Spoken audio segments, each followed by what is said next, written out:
We are the creators of reality. Those who have mastered perseverance, those who thrive despite attempts to thwart us, those who make magic at the root of the very trees they hung us from. We are the mountains and the rivers. We are the sun and the moon. We are sand and gems. We are the first and the final. We be big and small. We be light and dark. We be seasoned and youthful. We be sensual and sacred. Those gifted and divine. Those powerful and radical. Those vibrant and ancestral. We are the creators of reality. We are the Black Oasis.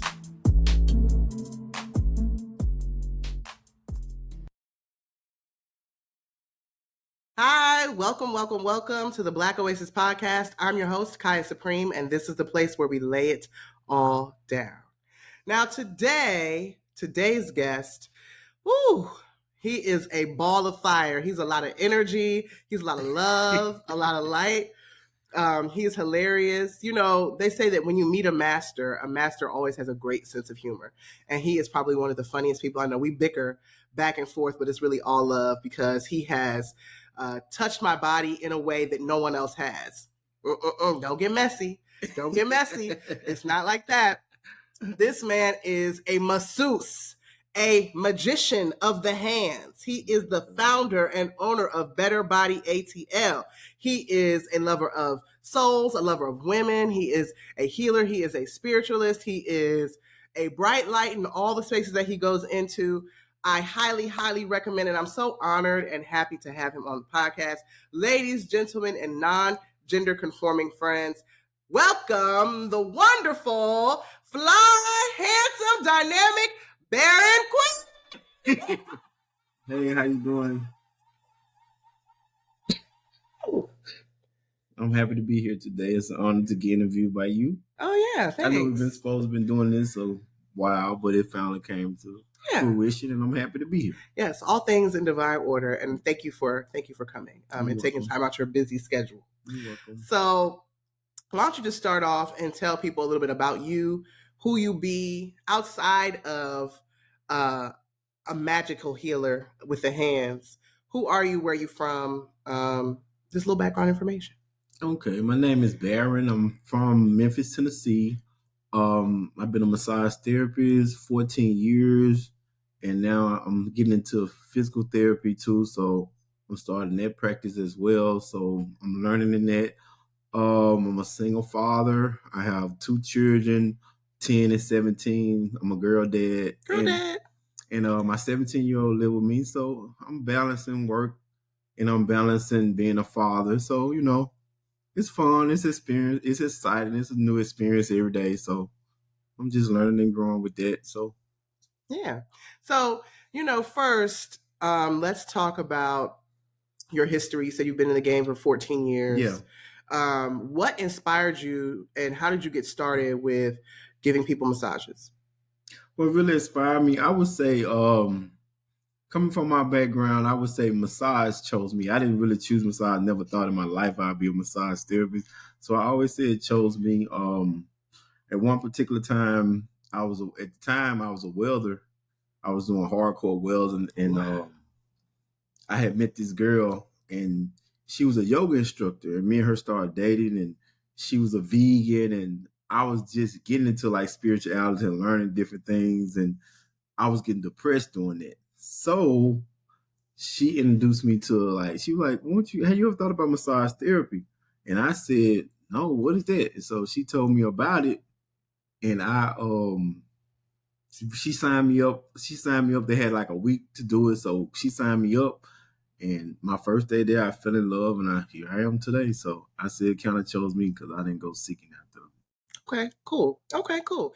And so you decided that you were going to just go out and try something that somebody recommended. This is how the best things happen. Mm-hmm. Like when you know, people have these ideas of who they are and what they do. People actually associate themselves with their identities around their jobs, right? Yeah. Like, or I'm a mother, or I'm a teacher, yeah. But that's not necessarily who we are. You can be fluid in all spaces. So to hear that you were a welder, I didn't know that. That blew my mind. Yeah. But it makes sense though, because you were still working with your hands. Yeah. You know what I mean? You were still working with your hands still, and that's still tactile.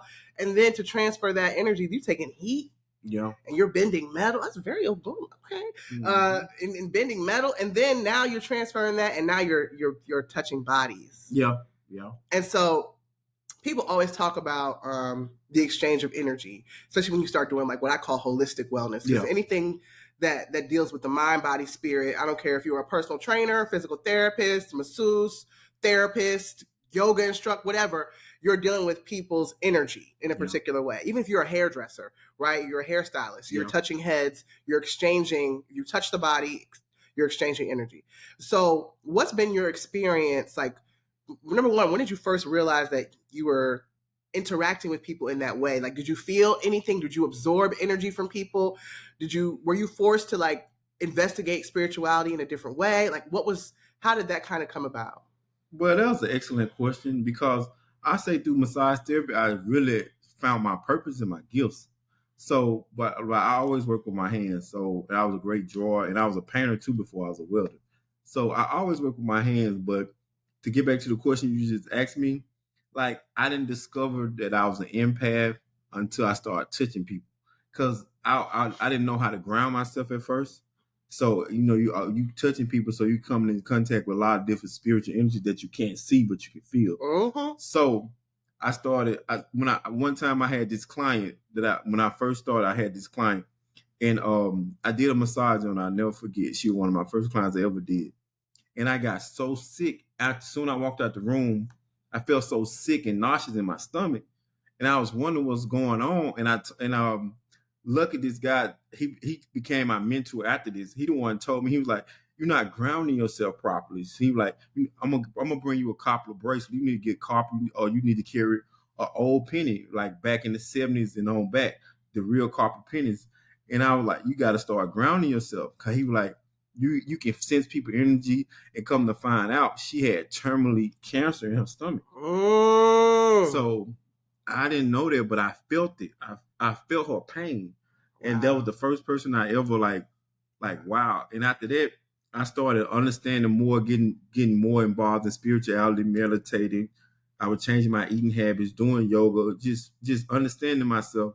And so the more I dived deep into myself, the more I became a better therapist. I knew how to touch people. I knew how to connect with them I knew their pain areas without they even telling me, because I just understood the body, and I was working on myself. So that will help me get better and better. So that's great. That was a great question. Because I'm thinking like, that's probably why people who work at like the DMV, like, honestly, people make jokes about the customer service people, and they always angry. Yeah. But the truth is, they're exchanging energy with people all day. Like, most times it's upset people. And they don't know about grounding. Or they probably don't even realize that they're doing it. Don't even know. Yeah. And come to work and get off, and come to work and get off, and just be pissed off. Because and for no reason, they don't even know why they're frustrated. Because you might be like, okay, well, what's the attitude? And they be like, what attitude? Or sometimes I don't notice, like, people, or just me personally, like, especially when you're doing a job that you don't want to do, like, you'll be happy and fine that morning when you're getting up. Soon you go to work, soon you walk into the building, it's like a whole nother attitude or a whole nother person come out. Like, you just be mad. And soon you clock out, leave, you back to feeling light and just bubbly. And you know what else I find interesting? I think the fact that these things are not taught in school, right? Because really, that's the real interaction, and like the healthiest way to prepare our children for the future is how to deal with their own energy and what happens when they come across someone else's. Yeah. But I think out of what you said and what I kept hearing you mention was that your gift required you to take care of yourself. That's the only way you can sustain and to sustain the gift and giving it away so well, because if you had not started to take care of yourself, it like embarked you upon a journey of where you're out here healing people. Yeah. There's like a spiritual accountability, because you can't, there's so many people who do not take care of themselves, but are in places of service. Yeah. And are in industries of service. And because they're not living right, they can't be of service to somebody. Yeah. So I just thought, I was like, what I kept hearing in my mind was maturity, maturity, maturity, maturity. It's an extremely mature thing to recognize that you're giving a service and that you won't be able to sustain it if you don't take care of yourself. So it just launched you onto this journey of self-discovery. So what's the difference between who you were when you started and who you are now? The person I started, I always say, like, it always been in you, But sometimes it takes different events or different things or situations in life to bring what's already in you. Because I was already seeking and had some questions like, who am I? What's my purpose? What I need to be doing? Because I told you, like I was saying, I was making good money being a welder, but I was depressed. I'm working 6, 7 days a week. I'm not having no free time, and I'm like, I'm only doing this for the money. This not me. So I feel like I kind of like manifested this person into my life because I was wanting to be on that path. So it all happened that way. So looking back on hindsight, like it happened the way it's supposed to happen because it really transformed me into the person I am today. And now I'm just a spiritual person. And I feel like I'm going to another level because I'm seeking and I'm gaining more knowledge and experience because ain't no way I could have did this 14 years and I'm did over at least 16,000 massages in my lifetime because I used to average like 1,200 a year at least. So I stopped counting after a while, but at one point I know that I'm like, I wouldn't have made it here and met all these different people from probably all around the world and touched on people. And I'm still here and I'm still very spiritual. Now I think I'm more of a healer with words now too. So I'm developing that. And that's what I'm doing. I think because a long time when I got into meditation, it kept telling me exercise your throat chakra. Like the throat chakra is a healing mechanism as well, beside with my hands. So now I'm doing both. I know that's right. That's a full body experience. Yeah. So what are things that you recommend, right? Because, for example, I had a massage from you last week, right? Yeah. I work out very intensely. The massage brought me to tears in a particular way. In a good way, hopefully. In a good way. In a good way.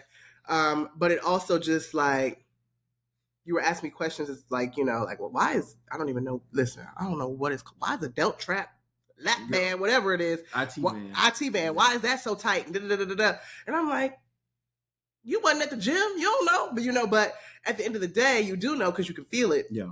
What are some things that you would recommend your clients do to maintain themselves in between massages? Okay. That's a great question. Like, I read this article not too long ago. They were saying a massage is equivalent to a great 8 hours of sleep. 1 hour massage is equivalent to 8 hours of sleep. So I tell people in between massages, it's good to stretch, drink your water, and really is to not stress. Because stress take off a lot. And stress show up in the body. If your mind is not at ease and is always churning, always thinking about something and worried about things, it's showing up in the body. And you might not know it until somebody touch you. Because a lot of times people are really jacked up when they come get on their table. And some of them have like trauma bond releasing, a lot of things because you can touch certain areas. And I had so many people cry on my table, not in a good way, in a bad, traumatic way. Too. So I learned a lot about women in this as far as like they were like they never been touched by a man, or it'll bring up childhood memories. A lot of women have been abused and touched on when they was children that they never told nobody, and they done got on my table and expressed all this to me, or just cried the whole massage to get their release because they've been so built up inside of them. A lot of people think they heal from things, but they don't. They just throw it in the back of their memory, and then it come back staring them in the face when they get that familiar reminder of it. So I have to make sure it's a safe space, we don't. So I promise y'all, we play all day. Okay. So our banter is, it's a lot. Okay. But I'm thinking back to my original experience with him personally. And as I've been transparent on here, I am a survivor of sexual assault. I was sexually assaulted as a child. Those are my experiences. See, I didn't know that. Because I be doing my work. But what I will say is, and what I've never told you, because I didn't want to give him the, you don't want to gas him up too much. You know what I mean? You're like, he's already extremely confident. Yeah. Look at his shirt. I work hard to get confident. He's extremely, he drives cars that are colors like my nails. I do my shadow work. Okay. He knows who he is. So it ain't nothing like that. I'll be like, okay, like that's enough. But anyway, what I will say is that it was a press for me to surrender and allow him. I remember that. It took a while. It took a while. You was at first. I met you do my for you doing my promotion for my yes, through personal social page. media. Yes. And I had known you at least almost a year before you even had to come to get a massage from me. I wouldn't do it. You called me randomly out the blue one day. And she's like, nah, I wasn't ready. I'm not ready. I think I had, you know what it was? I had gotten so big. This is the truth. Because this was in Riverdale, right? Yeah, I mean, that was the first massage, right? Yeah. So I had moved from off Cleveland Avenue down to Riverdale, and nobody told me about Riverdale. He came to my apartment and was like, my clients don't live in places like this. I was like, okay, whatever. Yeah, he was like, you didn't look at the reviews before you moved here.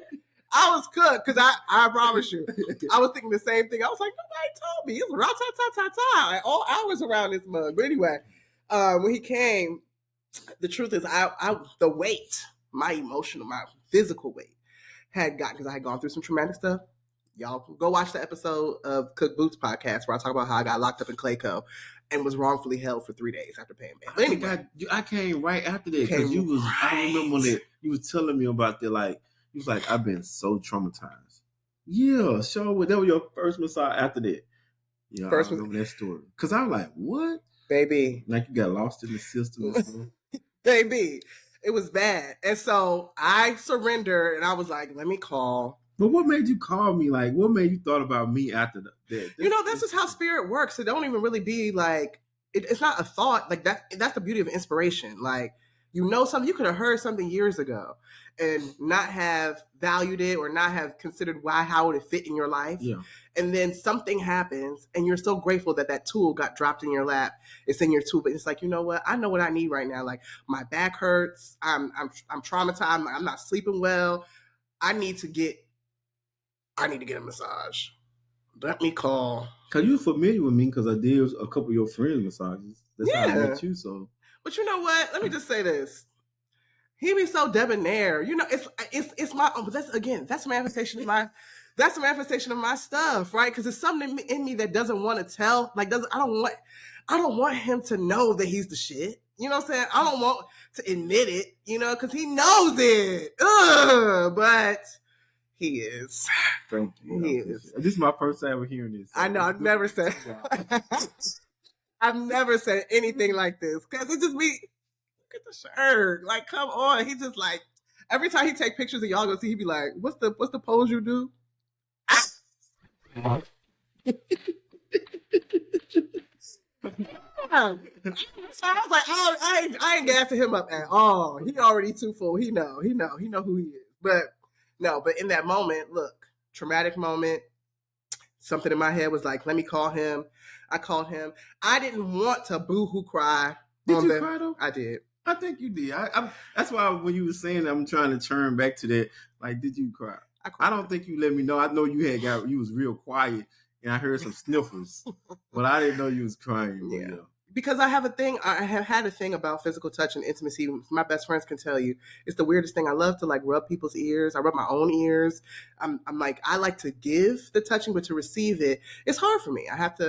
There's a way that I convinced myself over time that I wasn't worthy of healthy touch. And that, you know, so it was uncomfortable. So I have very much gone through a process where I don't cringe now, you know, the same way. So I recommend anybody who has experience. Oh, she done went to a point where after that, went to get a massage every week. So after the first time she got over, it was a very healing experience, despite the foolishness that might come along with it. Y'all might not have that experience. I'm a little bit of a fool myself, so I kind of bring that out of people. But anywho, next question. Okay, so you mentioned that you're a girl dad and you have a 17-year-old daughter. Yeah. I have been a 17-year-old girl in my life. Oh, yeah. Okay. So stressful. So how do you manage the experiences that your daughter is having as she becomes a woman, right? How do you manage that? How do you respond to that? How do you show up as her dad as she develops and starts to figure out what her womanhood looks like? Because it's real life. There's stuff that you can't control. It's outside of it, and they smart. They know about technology in a different way than we like. Exposed to a lot more. And you probably have given her a better quality of life than you had, so she has more resources. What are some lessons that you've gotten through your experience with fatherhood? My first thing I always say, because I don't see a lot of in my time of raising my daughter since she was 5 years old, I don't see too many male dads with girls. I see them with their little sons, but I never seen too many, fathers raising their daughter by themselves. I know they out here, but I'm talking about my personal life. I hadn't saw it. Mm-hmm. So first of all, it do not come with a manual. Like, you gotta learn as you go. When I really was getting into my spirituality, she was a little baby, so I wanted to make sure I was a good dad and be a great communicator with her. So I looked up her sign. She was an Aries. So I wanted to learn how to communicate with an Aries properly. And then I'm a Capricorn, so Aries and Capricorn match. So we get along good. That's what it said in the zodiac. So we get along good. And growing up, we like be each other best friend. Like, now she done had a few bumps in the roads, like 16 and 17, because she figuring out who you are. It's a different relationship now. Mm-hmm. Growing up, you her hero. Everything you say, she listened to it. Mm-hmm. But when that cycle come on, like 13, 14, she go in that room and come back out, she a different person. Like, now you talking to somebody who got influences from outside now. You're not that superhero to them no more. Now they want to challenge what you're saying in a way like, okay, do my dad know what he's talking about, or do my friends know what they're talking about? So it's that balance. And then they got to bump their head. I told her, I want you to bump your head, because I had to bump my head, but I don't want you to make a mistake that you can't come back from. That's all. I don't want no teenage pregnancy. I don't want you with STD. I don't want you out here experiencing different things for no reason that can change your life forever, or following the wrong crowd and get in trouble, or being weak-minded, So I try to keep it real. First of all, I try to live a life around her to show her what a man is, what a respectable man is. Do what you say and mean what you say. Stand on your business. Take care of your business. Focus on your mind, body, and soul. That's why I tell my daughter. She had a plan since she was 15 years old to know what she wanted to be. I made her write it out. Like, what's your plan? What you want to be when you grow up? And what's your steps to get there? And you got to work on it every day to get there. Because I didn't have a plan when I had to figure my things out as I went. I had a great mom. I didn't have a dad in my life, but I had a great mom. But we were raised different. I'm 40, so we were raised different. We didn't, it was just a different way of living. So I wanted to make sure my daughter, I want her to experience things, and I want her to learn on her own, and I'm gonna tell her to watch out for certain potholes, because you cannot protect them from everything. They need to experience certain things, but I want to minimize the trauma. I don't want her to be touched on by nobody. I don't want her to ever, being raped or staying in the house with a man that she didn't know. So that's why I felt comfortable with my daughter being with me. So I'm thankful and grateful that so far so good. She a senior now, and she want to be a hairstylist. So that's what she's doing. She do my hair. She do a lot of other people's hair. And she got her confidence, and she becoming a nice young lady. And I'm proud of that. Yes, that's beautiful. Yeah. That's so crazy. My dad is an Aries and my mom is a Capricorn. Oh, you got the reverse. I got the reverse. Okay. But that's so dope that I love that. My dad's a girl dad too. Two daughters. But and I always say, like, the wildest men end up girl dads. I think so too. I think too. If you love old women, oh, you're gonna get a woman. And that really teach you how to respect women. Even though you might be that's why you attract a lot of women, because you know how to treat them. I had a great mom. I always gonna respect my mom. And when any girl that I'm gonna take serious, she gotta have some qualities to remind me of my mom. I know she can't love me like my mom, but I want to see some qualities. Okay, she remind me of my mom in that way. I know that might sound weird, but not look wise, but I'm talking about like characteristics and nurturing. Yes, I understand. I understand. I mean, that's what everybody does. And I hope my daughter, when she choose a man, to have some characteristics as her dad, because I try to pride myself on being a stand-up guy. Yeah. So. And the fact that you could stay that and stand on that, like, I would want my daughter would be with somebody like me, speaks to your character. Yeah. Because it's I don't want them to love women like I do, though. Other than that, be like characters and more like me. But okay, man. I tell her now, like, I tell my daughter, you need to find a good man at least by age 24, because after that, you gonna I think you meet that man. Like, I think a lot of women meet that man that they can have a great life when they're young. Mm-hmm. When they under 20. Because I met a lot of good women when I was young that I know could have been a great wife for me, but I wasn't ready to be with no one woman. And now when you get older, it's harder. The opportunities in life change, so it'd be harder. Mm-hmm. And things change. So I told her, she like, Dad, I don't want to get married. I'm like, that's the best time for a woman to get married. When you're young, you want your career, but you don't want that career and all that to be done and then try to find a man at 30 and 40. There's a lot of women that struggle with it. So I don't want her to struggle with that. So let me say this, right? Because this is a good segue. Historically, that statement would have offended me as a 35-year-old woman who is unwed with no children. But I was just thinking about this today. I was talking to one of my homegirls, and I had been talking to this guy, but he has, dang, he don't see this. He has a lot of kids, okay? I have been single long enough to know that I have no desire to partner with somebody who has a lot of children. I'm sorry. You know, they talk about family dynamics and family structure. And, you know, back in the day, like my family's from Alabama. Yeah. You had a lot of kids because you had a farm and you had land to till. So there was a direct correlation between the family structure and the agriculture or the economy that the person lived in. Yeah. Whereas we've started to get more technologically advanced as a society, women have the right to vote, have the right to work. They get options now. They're not dependent upon a man in order to determine their social status or their financial status in life. They can go get it on their own. Now we have options about what we want to deal with, what we don't want to deal with. But that's a two-headed sword. It is a two-headed sword because at the end of the day, you do have to deal with that biological desire that some people have and some people don't. Some women have it, some women don't. But I do. That biological desire to procreate. But then I get caught in this. I think we all have that. I think that's no. There's some people who don't want kids and have no. I'm telling you. But that's the minority. The majority, I think you here to procreate. The majority. I can't speak to it. All I can speak to is I don't know the statistics. Do you want children? I do. That's why I said that. Okay. I do. Well, hold on now. I think I do. Because then, let me tell you. Let me tell you. Because I always ask myself, do I want them because I really want them, or do I want them because I was told I was supposed to have them? Oh, so you battling this? I battle back against what you want. Right. What do I have to investigate? Because then when I think about it, and I look at Duchess, that's like a child that never grows up. Never. Okay. And that's the best. that helped me become a great father because I had a dog first, and that teach you patience. To be a parent, you need a lot of patience, and you have to be open-minded because you got to have different ways to try to approach and communicate with your children. You got to learn you got to see how they learn.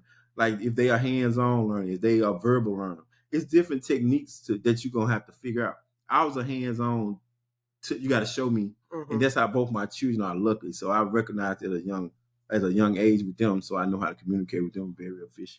Yeah. And a lot of people, our parents, I don't mean to cut you off, but our parents, they didn't care about how they communicate with us. You're going to do what they say because they the boss. That's how they talk. Like, this is what I said. They didn't communicate and give us dialogue back and forth to understand where they're coming from. Because a lot of times, I don't perceive stuff a certain way, and I was wrong, and I let them explain to me what it was, and I'm like, I apologize. You're right. Yeah. But my mom would never, ever, but even if she knows she's wrong, she would admit it. They might just, their attitude or try to change, but they're not going to admit they was wrong to you or you was right in that situation. I am super blessed because my parents do it. Oh, they're wrong. They do. I had some to an extent. Like, it's some stuff that just we can't get there. But for the majority, especially my daddy, he, in a heartbeat, will be like, you know what? That makes sense. You're right. I can see it. But I also had to learn not to be yelling and screaming and emotional. Well, we all have different kinds of children and different people. Okay, I am my daddy's daughter. Listen, because it's not gonna be received in anything. You hollering and screaming at them. Like, I don't curse my daughters. I don't use profane language to them because I don't want them to, when they get a man, or I rather spank my children when they was growing up because I don't want them to feel like equate violence or yelling into submission or something because that can translate when they get a dude, he yelling and cursing. If I was yelling and cursing, he do the same thing. It's common. It's acceptable. Well, you talking. And so, or your dad always threatening you and whooping you, then it might be acceptable psychologically for the dude I'm with to hit me or touch on me or hit me, or grab on me. I don't do that, and because I don't do that, and I'm not gonna let nobody else do that. So if I don't do it to my child, you definitely ain't gonna do it to my child. And they don't, and I tell them like I'm telling y'all, you gotta set your standards. You gotta set your standard and stand on that. Like I'm saying, I'm a single dad. Like I said, I'm not gonna bring no any woman around my children. Yeah, I like women, but they not gonna see all the different women I done mess with. They're not gonna see that. So no. Okay. Now, like we were saying with Duchess, this is why. Now, mind you, I was a nanny for 10 years, so I raised other people's children. The thing about it was I got to give them back and go home for the most part. There were some families that were pretty intense, high-profile working folks, and it was always me with their kids, and that had me very depressed. I love children, but you ain't gonna love nobody else's children like you gonna love your No, you're not. It's no way. But what I will say is, when you're submerged in always being of service and you don't get time to feed back into yourself, you develop that burnout. And that is what I started to develop as a result of, I wanted to make the money, but they're like, oh, well, can you stay and spend the night for the whole week and work Monday to Friday overnight? Girl, girl, your kids wake up at 6 a.m. So I had to start having boundaries. But with Duchess had cancer, okay? And then I got that $5,000 vet bill. That'll make you think. Because kids is going to come with way more surprise financial opportunities. Not too many 5,000 at one time. I ain't had that one yet. I don't want that one. Knock on wood. You know what I'm saying? Maybe when they go to college, they're going to need some big money. But growing up, I ain't had no shit like that much at one time. That's ain't going to college. But I just had to say, those are the kind of things that made me like, I really do enjoy doing what I want to do whenever I want to do it. But I do have that desire to procreate. Anywho, so it get lonely by yourself too, though. It does. No matter how much you enjoy your company, like 100%. I do want. Like now, I think I'm ready for a relationship. And I do want another child. To be honest with you, so I want to try for a boy. So that's so interesting. People say that. Try for a boy. And if it don't, whatever it is, a girl, I'm gonna love it the same. Because your kids come through you, not for you. It's whatever the spirit needs, so just be a vessel. But anywho, so I always ask people what their day-to-day self-care regimen looks like. What are your convictions around what you do for yourself? They do not fold. I'm a loner by nature. So like I was saying about you, even with raising children or just by yourself only, it's very important to me. I have to have me time every single day. I got to be by myself at least an hour to 2 hours with no phones, no TV on, no nothing, just me and my thoughts. Because I want to think my own thoughts. I don't want to be persuaded by social media. I take breaks from social media. Like I'm on a break from social media now on my own page. Like that's a battle for me because I like to be genuinely authentic me. Mm-hmm. If you always seeing what other people got going on or trying to see what other people like, you might not be living your life for you. Mm-hmm. You trying to see what they doing, or they can have an influence on you and you don't know it. Yep. So that's why I try to minimize my social media exposure, keep it to business only. You never see me posting any personal stuff really, because I want to. That's something sacred for me. Yeah. And whoever I allow into my small circle to see the real you. Mm-hmm. And so that's very important to me. I'm very drama free. You know what I'm saying? I love myself. I love on myself. I take myself out. I take myself on dates. I like to be by myself. Even if I have somebody I can take with me, I still like to treat myself because somebody need to join your lifestyle, not you change your lifestyle or try to impress them. So just add them into your life. That's a word. That's a word. So I like to work out, do yoga, meditate.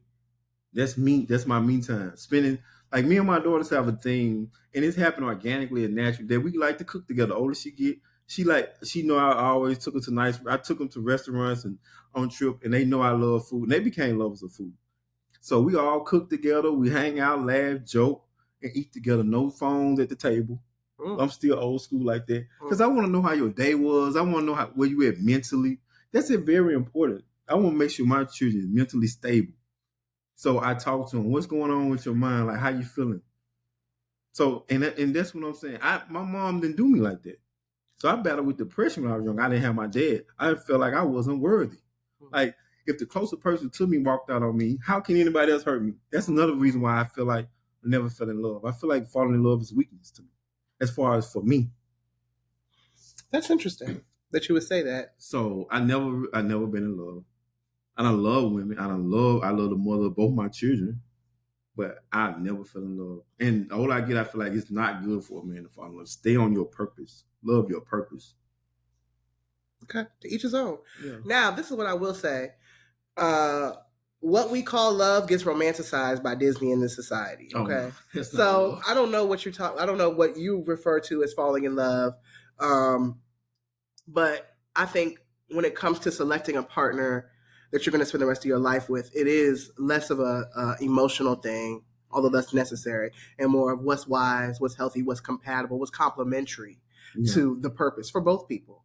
Because just because I'm a woman and I'm a powerhouse woman, there's no man that I can be with that doesn't embrace or allow me to do that. Otherwise, I will die inside. If I can't be, because I'm extroverted, I'm social. I'm a talker. I have the gift of gab. If you want a woman to be quiet and sit in the corner, and I'm not saying like rah rah rah, I'm disrespectful, but I'm knowledgeable. I like to talk about things. I like to engage with people. I have a podcast. Yeah, you can be disrespectful. You see what I'm talking about? what? And anywho, back on to the wise and healthy podcast that this is. Yeah. Everybody has the capacity to be disrespectful. I, however, am not. Anywho, so I think it's just a process of deciding that you're going to commit to something. But I think maybe you should unpack that ideology a little bit. About what? Well, you said a mouthful. You said, how can anybody love me if the closest person to me walked out on me? That's a fear-based thought. And then it transfers over into a fear of commitment because you might be afraid that this person gets close to you and they leave. Now you've told yourself, oh, no, a man should never fall in love. He should stay in his purpose. But where did that belief system come from? What experience birthed that? Yeah, but is that a love-based belief or is that a fear-based belief? I say it's love-based because as I got older, well, that right there turned my heart numb. Exactly. That's not healthy. That turned but it helped me. Living this life is a contradiction and not healthy. So you have to find your vices. But I forgave, but I didn't tell you it took to me like 32 years old to forgive him and to let that go. I let it go. I released it. Mm-hmm. So I'm talking about that's how I dealt with it back then. I don't think that was healthy but it kind of drove me into like to be successful because I wanted to be better than him. Yeah. Because I'm like, he left, so I want to show him what he left behind at the same time. And when I was a teenager, it made me feel less than. But when I got older, I'm like, ain't nobody coming to save you. Mm. So you have to put on your big boy pants and go hard. And I'm like, this book came out in a DVD called The Secret. I love that. And that changed my life. Everyone should go see it. I watched it for like a year straight almost every day because I was really rock bottom mentally and I really wanted to change. And nobody, as a man, nobody gonna feel sorry for you. Nobody cares. Nobody cares about your feelings. Nobody cares you broke. Nobody cares about anything. So you self-preservation, you got to take care of your mind, body, and soul. Women, y'all got a lot of different programs. Y'all got sympathy. Y'all get a lot of things. But a man, you got to be tough, mentally, spiritually, and physically tough to make it out here. I hear that so much. And we don't get love too much. I get love from my 2 children, and that's enough for me right now. I hear that a lot, and because I hear it a lot, it has to be true because a lot of y'all share the same experience. So I can't negate that, and I can see why you would say that. That doesn't mean that women don't have it hard. So don't get caught up in that. He's not saying that women don't have it hard. It just looks different. It's a difference. Yeah, it's a difference. Yeah, we're less threatening under the ideology of patriarchy, although you should watch your back. But we're less threatening, so people feel, safer, right, in certain situations with having us in positions of power. And I feel like we divided, like as far as like the so-called black male and female relationship. I feel like we are so divided, and we should be coming together. Like they keeping us separated on all different fronts. So that's another clashing thing that I feel like we have because women is competing with men, and it should not be like that because we both have a role and it's both very important. Mm-hmm. You know, I feel like we equal. I don't want my woman behind me, in front of me. I want her on side of me. So a lot of people want to have this ego thing, but we should be coming together because we are yin and yang. But it's like we're being more separated. Like all these podcasts, all social media, it's all about you got to do this, you got to have this, you got to do this, back and forth, back and forth. Women don't do this. I don't complain about that. I don't do that because I feel like I'm gonna attract what I want and what I need into my life. I'm not gonna chase it. I'm not gonna look for it. I just gotta be what I'm supposed to be and what the ideal woman for me would like, and that's what I'm gonna get. Yeah. Like, what's more powerful, this or this? This because it's open. It can grab. That's the you missed it. I don't know which one. I would have took for the fist could knock stuff out, but unity. Oh, okay, unity. When things come together, right? I'm saying, if I were to hit you, would you rather be open hand slap or punch dead in the nose? Some people got a hell of a slap. For the metaphor, this is where we start to got that pimp hand strong. This is where we get in the woods with one another. Just a little chuckle. He's a fool. I can't. The fist, the family unit, united. If you want to go far, go together. If you want to go fast, go alone. Alone is not sustainable. You don't think so as a man? What? I think as a man, we can go alone. It might not be the path that we choose. When have you seen that ever play out in history well? A lot. I see a lot of great men that's going. And they were alone. Lone wolves, alone lions. Who? Me is one, but I'm You're not alone. On the grand scheme of things, I am. It's actually, on the grand scheme of things, you're not. You don't think so? You have children. You can't be. But I'm saying I don't have nothing. If I get sick or have something, God forbid, happen to me physically, nobody can come save me. Yeah, they can. Or if I make a bad, rash, emotional decision or something, that's why I have to stay on my P's and Q's all the time because I know I don't have nobody to fall back on. And you know what? Let me say this. So I feel like I'm alone. That's a very... but I feel like. You're not alone. Trust me. But that is a very European and American ideology. Whereas more indigenous cultures who are not so... It's a village. Yes, they understand the power of unity. So that's why I said, what's more powerful, this or this? At the end of the day, if you're sick and it's like this, you're going to be sick by yourself and you'll be alone. But if it's like this, you allow yourself to be vulnerable, to connect with people, to be a part of community, to be taken care of, and to give, to show reciprocity, and to receive. When life starts to life, because life gon' life, no matter what, at least you're not alone. So get you some folks. I'll be one. But you know what though? It's good you're saying it in a way. But we're not creating those villages. We're not creating. We are. You got to be. No, I'm saying. Around me. I'm not. We not creating them safe spaces. You should do that. But that's what I was telling you about. I don't know if I told you, but that's what I'm doing, like a men mental health channel. Because I feel like men, we need to unite more because. Most black men, that's why I don't really have a lot of male friends or never, because most of them turn everything into a competition. I'm not your competition. My only competition is who I'm looking at in the mirror. But men always have this outdo each other personality as far as I know. Like, we don't work together like we should. And you're going to do something about it. Yeah, I want to unite strong men. I know there's a lot of other guys that got great qualities like me, that's going through different things or been through different things like me. Because I don't want the next generation to continue the path. Because I hear a lot of people say, oh, the generation of before us failed us. They failed us. I keep hearing it. But I'm saying I want some of these young single, these boys that grew up in these single homes and growing up. That's why we killing each other so much as far as the young teen. Because there's no male or masculinity in the household. They are, when you shooting and getting mad and fighting, that's emotions. We got to balance our emotions. It's okay to feel emotion. It's okay to feel heartbreak. It's okay to feel love, sadness. But it's all how you react to it. But you got to react as a mature, logical man.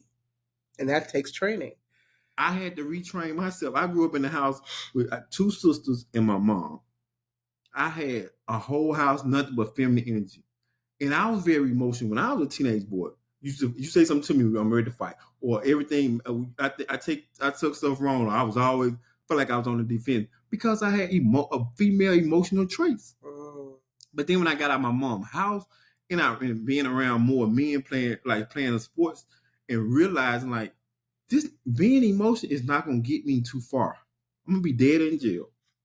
So I had to reprogram my mind, learn how to feel those emotions, but not react to them. And it took a while, like getting out here in the real world, being on different jobs or being around different types of individuals from all different walks of life. You're going to have to learn how to balance all that because everybody not raised the same. So somebody might say something to you that's disrespectful to you and where your community come from, but to them, that's normal. Mm-hmm. So you have to learn how to, intellectually check people without cursing them, without being emotional. Because when you get into the corporate world or into the health field that I am, I'm accounting all different walks of life. And some people say different things to you that, they might not understand where you come, where your background. I know. So working in white folks' house will definitely show you that. Oh yeah. But I'm just happy that you're creating a solution to the issue. Men should be solution based, not problem based. People should be solution based. Definitely, but a man should be a problem solver. If nobody else can solve a problem, a man should be able to be a problem solver. Because that's why I don't sit around complaining. I'm trying to come up with a solution. Anybody that call me, my phone always drives and ain't about business. But if you call me or around me and you always complain, I give you one time to do it. That one time you come around me and talk about how everybody in the world is all on your back. After that, okay, now what you gonna do about it? Yeah, what we gonna do? Look, I can't be. I try not to bring up personal stuff that actually happens because I don't want people to be offended. But this is what I'll say: come to somebody who you think has the answer for you. You ask them for the answer. Don't tell them what you already been doing. I agree. If that's the case, you don't need to. If you go to a doctor and you like, I got a rash. And the doctor be like, all right, here's a prescription. Put this on your rash for the next 7 days. You'd be like, well, I've been using lemon juice. Okay. And see what it got you. How's that working for you? A lot of us want to have the answers. It's okay not to.